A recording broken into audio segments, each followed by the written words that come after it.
So, it seems that I'm going away. But I called today's talk going in. Because that's what I'm going to do. I'm going to go in. I'm going to go in for a few months. And refresh, renew. I think I wrote one of the emails that's going to be coming out while I'm away. It's called refresh. You hit your refresh button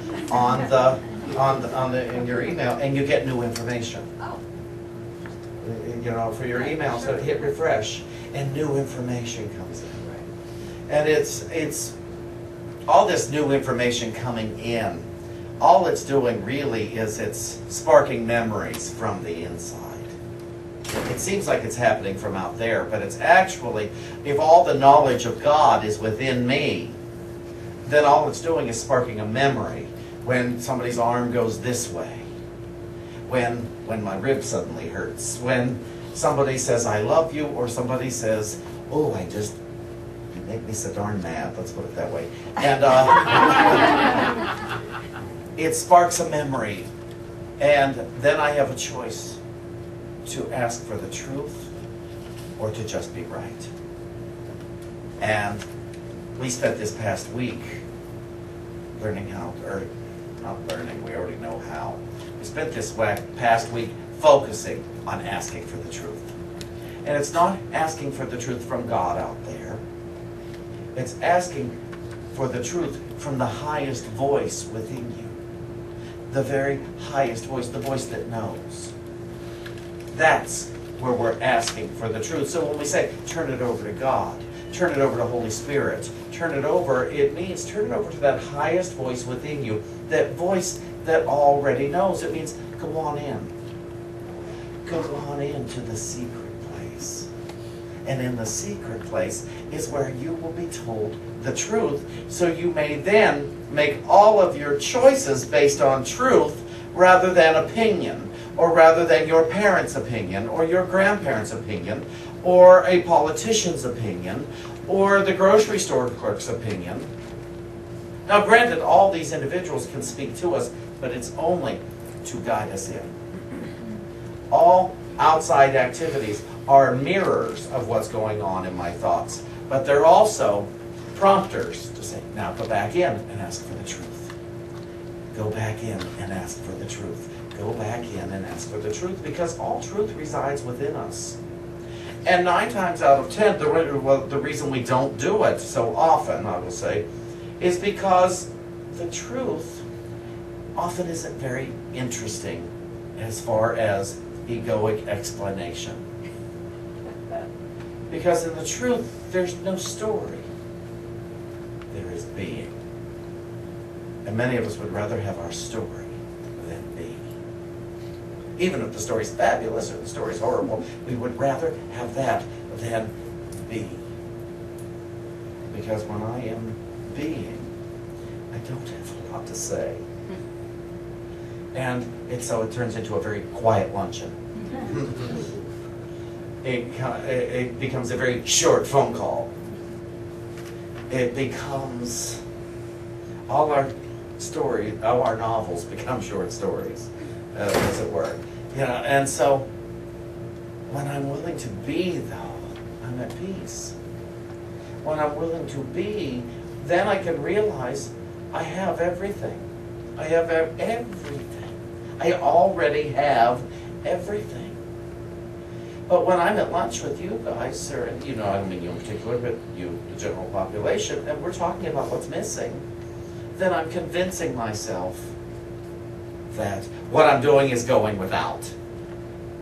If I'm convinced that I don't have something, then I'm going without, rather than going within. If you're not going within, you're going without.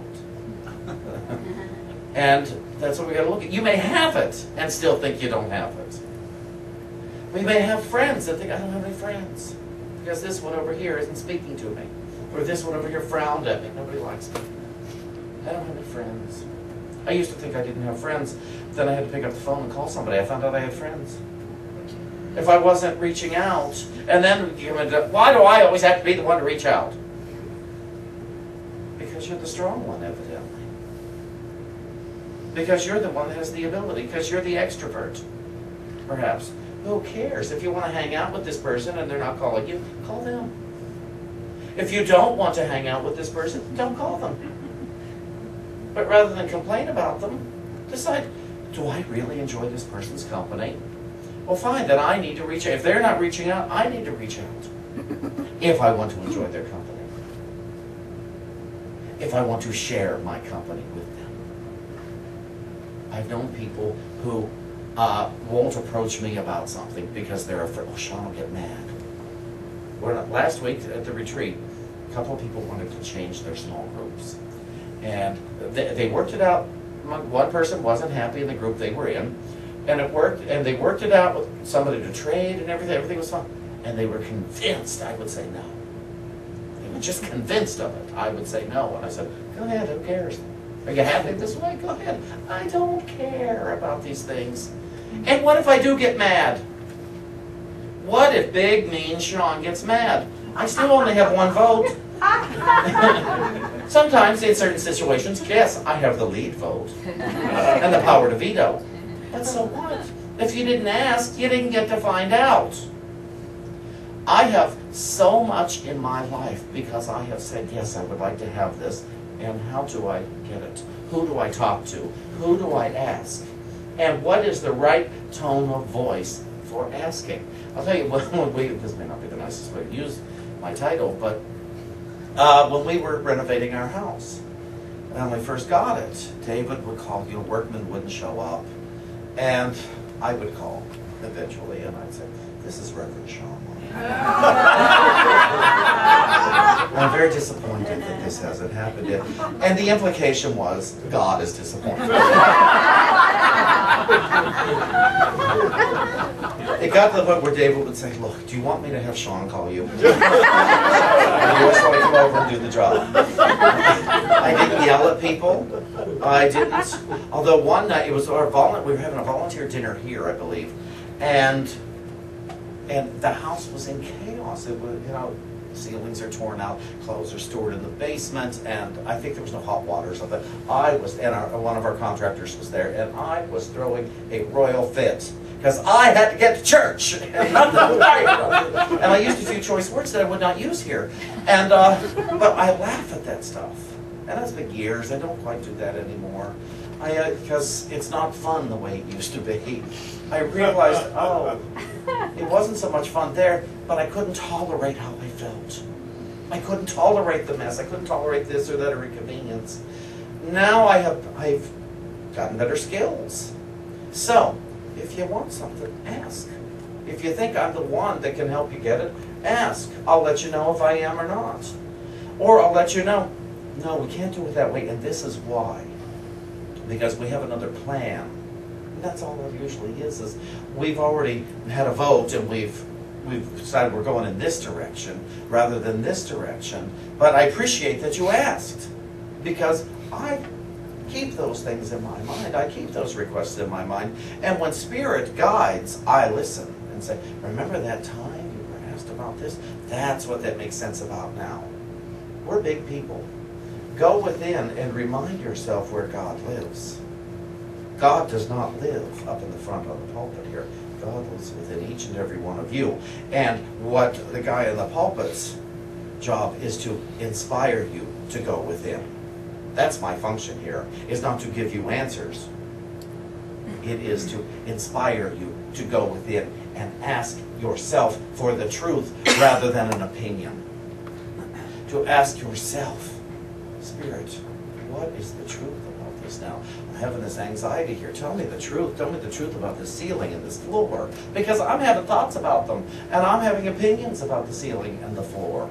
And I'm having opinions about everybody in this room I'm experiencing. And I'm making up stories about everybody in the room. And everybody in the room is making stories about me. And everybody in the room is making up stories about each other. And everybody's making up stories about themselves. And none of the stories are true. Because what we all are is a light amongst lights. And without going in, you can't really realize that. Now, I listened to Scott sing David's beautiful song. First of all, there's that extraordinary voice to carry the message. But the message of the song, which is, I've waited all my life for this one moment. It's not I've waited all my life for the next moment, it's this moment. I've waited all my life, whether you know it or not, for this very moment. Because this moment is the moment that has everything you want. And if I'm wasting away this moment by thinking that I'll get it in the next moment, I'll get it in the next moment. And so I'm spending all these moments thinking about the next moment rather than being in this moment. God is in this moment. God is in this moment. And yes, God will be in the next moment. But if I'm not in the next moment, I'm not going to hear God. Because I'm in the moment after that. You know, I'm not in the next moment. Even I'm in 2 moments down the road. I wonder what's going to happen. I've got to figure this out, and I've got to figure this out. And as I said at the retreat, and I've said it in this sanctuary before, God already has it figured out. It is not mine to figure out. Not one single scenario in this existence is for me to figure out. Not my relationship, not my wealth, not my health, not any of the play relationships, not how to get down the steps, not to how to get into a building, not how to get out of a building. It is not for me to figure out. It has already been figured out. It is for me to open to the answer. It is for me. And if I'm stuck here, I've got to figure this out, I've got to do that, I'm resisting the easy way. I'm resisting the simple way. If I've got to figure out how to get out of a depression, if I've got to figure out how to get out of a head cold, how to get out of this, how to get out of that, then I'm not listening. I'm not being. I'm not going in. We must go in.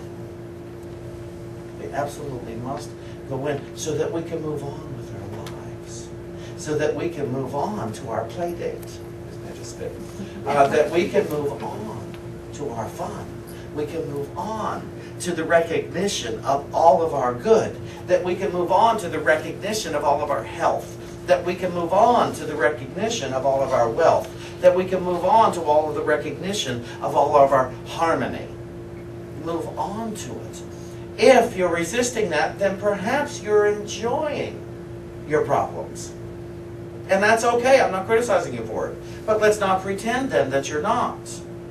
Perhaps you're enjoying your vision of lack. Because lack is not a reality. Let's be very clear on that. As I said last week, you can have an abundance of lack. So abundance must be the reality. And so perhaps we're enjoying our conflicts. Perhaps if I'm maintaining conflict, there must be something to it that I'm having a good time with. I know this because I have. I have been known to have a really good argument. I have been known to have a really satisfying bout in my head about what's wrong with myself and everybody in the world. Driving is a good time for that, I find. You know, I have been known to do, and I thought, Shawn, is this really giving you the pleasure of the investment that you're giving to it? And I finally had to say no, but I thought for a while it was. Because if it wasn't, why would I be doing it? Last year, this week, Linda Fay, many of you know her, she got a boyfriend this year. She said, I have taken a lover. So she said it, but she said, last year, or maybe it was 2 years ago, she said, I talked to Reverend Shawn, and I said, I want a boyfriend. And she told, I didn't remember the conversation, and she said, I said, no, you don't. And she was surprised at that. And when she first said it, I thought, why would I have said that? And then she cleared it up. I said, no, you don't, because if you did, you'd already have one. A lot of us, it would appear, don't want wealth, because if we did, we would begin appreciating all that we have. Because appreciation is the power of multiplication. Appreciation is an abundance. If you want to experience great health, you must begin to bless your body and all of the health in your body. Criticizing sickness is not the way to manifest a greater degree of health. Because in God, there is, I want to be very clear on this, in God there is no sickness, nor is there a perception of sickness. Sickness is something man-made based on thoughts of lack, based on thoughts that something is missing. And however, we can alchemize our sickness. We can alchemize all the germs and everything in our body and all that stuff. We can alchemize it into a correct thought. Become willing to bring it up from the depths of your being and spit it out into the nothingness. Rather than, I'm not sick, I'm not sick, I'm not sick. But, you know, there's always symptoms and I got everything going on. Obviously, it exists in my consciousness, but it doesn't exist in reality. If it did, how could people get well? If sickness existed in God, how would people get well? And people do get well. Tumors disappear. You know, also, Wayman, what the heck was his name? Wong? No. Wyming's son, who was here, reminded us we've all had cancer thousands of times. Have no idea of it. So, the time we become aware of it, though, obviously, it can heal too. It can diminish into nothingness. A good friend of mine had his gallbladder out a couple of years ago. The doctor said he had never seen, and I have permission to tell this story, he had never seen a gallbladder so filled with stones, overflowing. And it was all his anger. And they took the gallbladder out. Well, a few weeks later, my friend had nothing, no place to put his anger. He was so frustrated. There's no purse now inside of him for the anger. So he had to deal with it. He had to feel it. He had to experience it, process it, and release it to spirit. He couldn't just store his anger away. His capacity for storing anger had been removed. And that's what it is. We want to remove our capacity for sickness. We want to remove our capacity for insanity. We want to remove our capacity for doubt and lack, so that we must now accept things are going on that I don't know about, that I don't understand. People are living and people are dying and people are having all sorts of experiences, and we are inconvenienced on the highway and we are inconvenienced in lines in the stores, and gas prices have gone up and gas prices go down, and all sorts of stuff happens, and sometimes people say unkind things to us and they reject us and they do all sorts of things. If I don't have any more storage capacity for that stuff, then I've got to give it to spirit. I've got to give all of this information to spirit, because otherwise I'm going to walk around so confused and so hurt with no place to store it anymore, because I'm giving up my storage unit. My storage unit that holds all the misery, and my storage unit that holds all that. So I have got to do things like go to Thought Exchange, do things like come to here, read books, read Myrtle Fillmore, do things to say there's an alternative. There's a healthy alternative. It doesn't mean deny it doesn't exist. It means experience it for what it is rather than what it isn't. Experience life for what it is rather than what it isn't. Experience your relationships for what they are rather than what they aren't. Experience your body for what it is rather than what it isn't. Experience the floor for what it is rather than what it isn't. There's only one way to do this. Go on in. Go on in and ask, what does this really mean? I know what I think it means, but what does it really mean? Because I'm busy making up stuff. So what does it really mean? What does it really mean? Terry Cole Whitaker, does anybody remember Terry Cole? She's still with us on the planet. But she wrote, "What you think of me is none of my business." But when she spoke in the city once, now Terry's had television shows, she's had several books, Terry's had a lot of things, she's built an ashram in India. It's like when she gets enough money here, she goes back to India and builds it and is with her guru and stuff. But when she spoke in the city, I was the one who was taking her around and everything years ago when they just first opened the church. And I grew attached to her in that short time. I loved what she had to say. It was fun. It was amazing to me that this woman comes in and does this in such a simple way. And on the way taking her to her hotel the last time, I said, "Do you get attached? Is it hard to leave?" And she said, "No."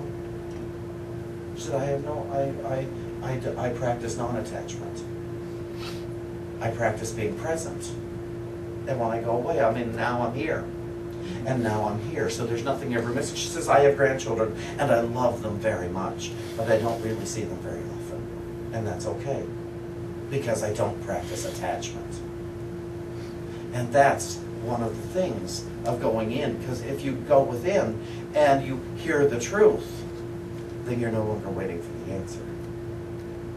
Once you have been told the truth, you're no longer waiting, so you no longer have to glob yourself onto this for its meaning, or the absence of its meaning. And so I wanted to do a little something today that I find very productive. We did it at the retreat. We can do it here. First, I'm going to read something.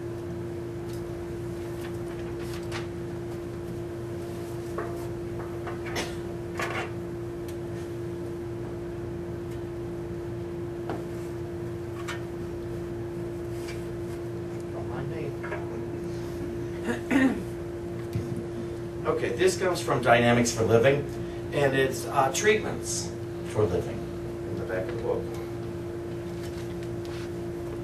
And this is a denial treatment for well-being. And it says, I deny that I inherit any belief that in any way limits me in health, virtue, intelligence, or power to do good. Those with whom I associate can no longer make me believe that I am a poor worm of the dust. The race belief that nature dominates man no longer holds me in bondage. And I am now free from every belief that might in any way interfere with my perfect expression of health, wealth, peace, prosperity, and perfect satisfaction in every department of life.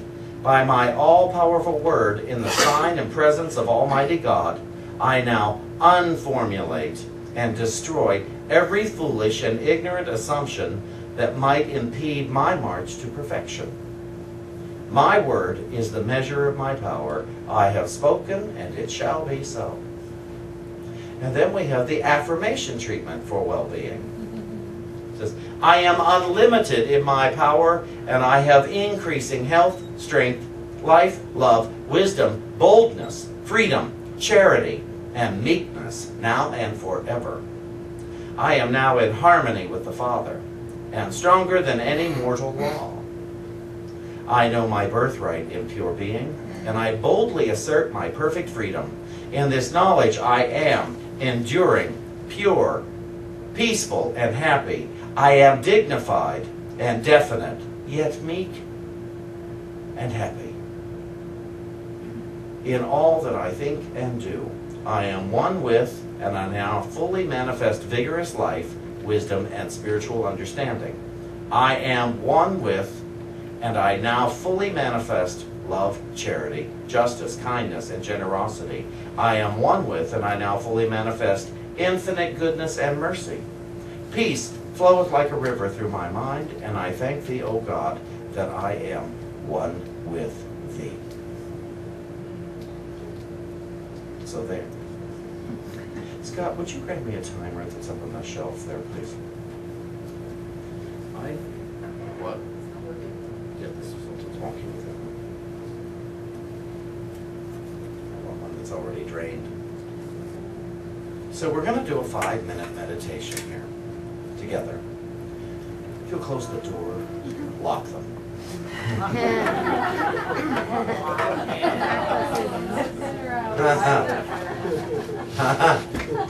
And so, this is the 5-minute God is, I am meditation. On your in-breath, your gentle in-breath through your nose, think to yourself, God is.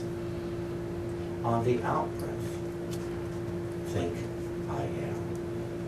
It is the natural conclusion to God is. I am. God is. I am. So take a breath. You can close your eyes, or you can watch my timer. And this is a 5-minute timer, and it flows upward. So here we go. God is.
so it is. So now we have gone in. Now let's move on.